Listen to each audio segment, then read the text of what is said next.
Are you looking to up your CAD game even more? After our first 5 tips, here's 5 more for you to use to elevate yourself above beginner status. It's important to know where the origin is in your drawing. As you follow more advanced workflows with engineering bases and XREFs, you might migrate away from point 00, but to begin with, you should start there. Start by drawing a rectangle with known dimensions. This helps you nail down location and scale. First, set your units.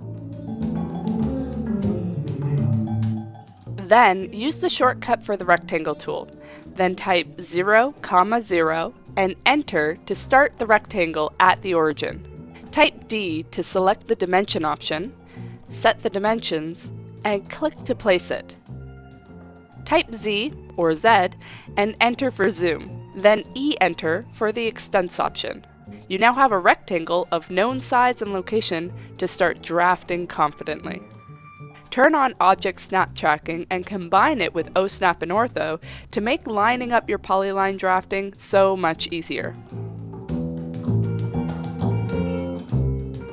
Try selecting these right-click options to kick up your drafting speed a notch. With this option, when you're not selecting an object, right-click will repeat the last command.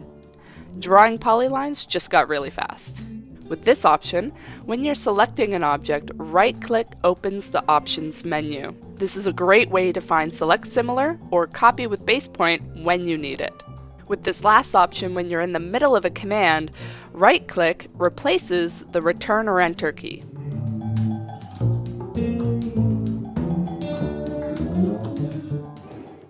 Use Boundary to create closed polylines around open spaces in your drawing, instead of trying to trace things.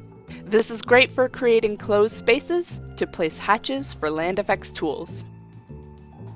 The Align command is extremely powerful, but not many beginners learn it soon enough. Here's some tips.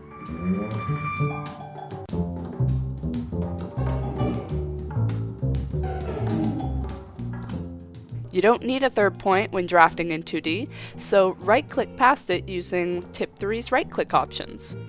Choose the scale if you want to. You can use this for your aerial images. Mastering these tips will mean you'll soon be out of the beginner phase of learning AutoCAD or FXCAD.